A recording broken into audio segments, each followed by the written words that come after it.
आज उपाधियां प्राप्त करने वाले सभी विद्यार्थियों को मैं हार्दिक बधाई देती हूँ। उनके माता पिता और अभिभावकों को भी मैं बधाई देती हूँ। विद्यार्थियों की सफलता में योगदान देने के लिए प्राध्यापकों तथा विश्वविद्यालय के टीम के सदस्यों की मैं सराहना करती हूँ।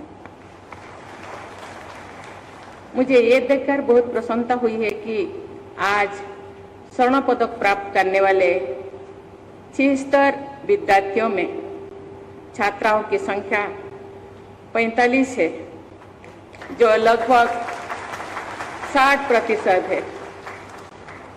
ये प्रदर्शन इस दृष्टि से और भी अधिक प्रभावित हो रही है कि कुल विद्यार्थियों में छात्राओं की संख्या लगभग 43% है।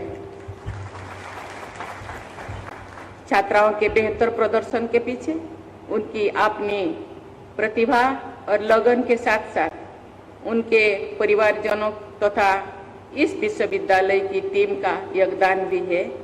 मैं छात्राओं की स्वर्णिम सफलता के लिए उनको बहुत बहुत बधाई देती हूँ।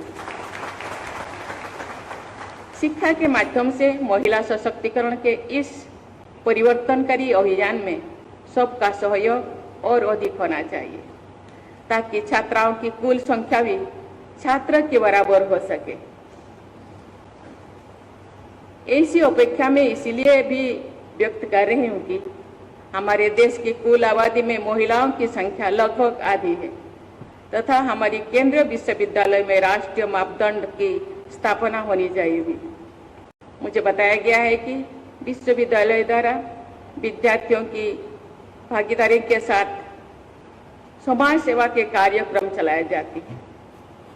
मैं आशा करती हूं कि ऐसे कार्यक्रम के अच्छे परिणाम सामने आएंगे और विश्वविद्यालय द्वारा उनकी जानकारी भी दी जाएगी। आपके विश्वविद्यालय के आसपास के क्षेत्र में आदिवासी समुदाय के लोग की काफी बड़ी संख्या है।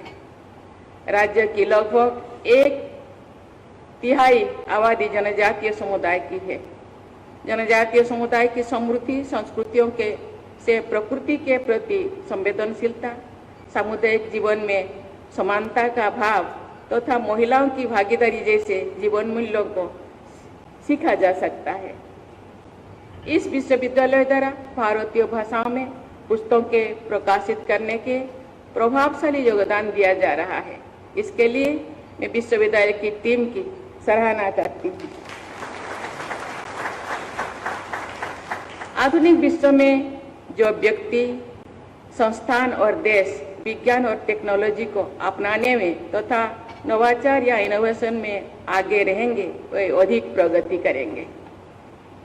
विज्ञान और टेक्नोलॉजी के विकास में समुचित सुविधाओं, वातावरण और प्रोत्साहन का योगदान होता है। मुझे ये बताया गया है कि इस विश्वविद्यालय में आधुनिक प्रयोगशालाएं स्थापित की गई है। मुझे यहाँ स्थापित किए जा रहे एक्सेलरेटर बेस्ड रिसर्च सेंटर के बारे में जानकर प्रसन्नता हो रही है। मैं आशा करती हूँ कि ये सेंटर उपयोगी अनुसंधान के माध्यम से अपनी पहचान दुनिया में लहराए, पहचान बनाए। राष्ट्रीय शिक्षा नीति 2020 में भारतीय परंपराओं से जुड़े रहकर युवाओं द्वारा 21वीं सदी के चुनौतियों के अनुरूप विश्व स्तरीय दक्षता प्राप्त करके लक्ष्य निर्धारित किया गया है। हमारे देश की परंपराएं अत्यंत समृद्ध है और उन्हें बचाए रखने में अनेक विभूतियों के संघर्षों और प्रयासों का अमूल्य योगदान रहा है। इस विश्वविद्यालय के नाम का महत्व इसीलिए और भी अधिक बढ़ जाता है कि इसी क्षेत्र में अवतरण करने वाले गुरु घासीदास जी ने मन के एक समान अर्थात सभी मनुष्य एक समान है का अमर और जीवंत संदेश प्रवाहित किया था। आज से लगभग 250 वर्ष पहले उन्होंने वंचितों, पिछड़ों और महिलाओं की समानता के लिए समाज सुधार का बीड़ा उठाया था। समानता और सामाजिक समरसता के उन आदर्शों पर चलकर ही आज के युवा संवेदनशीलता के साथ सबके हित के बारे में सोच सकते हैं और श्रेष्ठतर समाज का निर्माण कर सकते हैं। रायपुर का हवाई अड्डा स्वामी विवेकानंद के गौरवशाली नाम से सुशोभित है। स्वामी जी लोगों को भय मुक्त रहने की सलाह देते थे। उन्होंने खेलकूद और शारीरिक स्वास्थ्य के महत्व को भी रेखांकित किया था। स्वामी जी आत्मविश्वास की प्रतिमूर्ति थे। वर्ष 1893 के विश्व और तत्कालीन भारत के बारे में सोचिए। स्वामी जी ने उस वर्ष शिकागो में भारतीय संस्कृति की श्रेष्ठता का जयघोष किया था और विश्व समुदाय का सम्मान अर्जित किया था। इस समय भारत में गुलामी की मानसिकता अपने चरम सीमा पर थे। साम्राज्यवाद तथा पश्चिमी देशों का संपूर्ण विचर्ष था तथा एशिया के लोग हीनता की भावना से ग्रस्त थे। ऐसे वैश्विक वातावरण में स्वामी विवेकानंद ने विश्व समुदाय में भारत का गौरव बढ़ाया।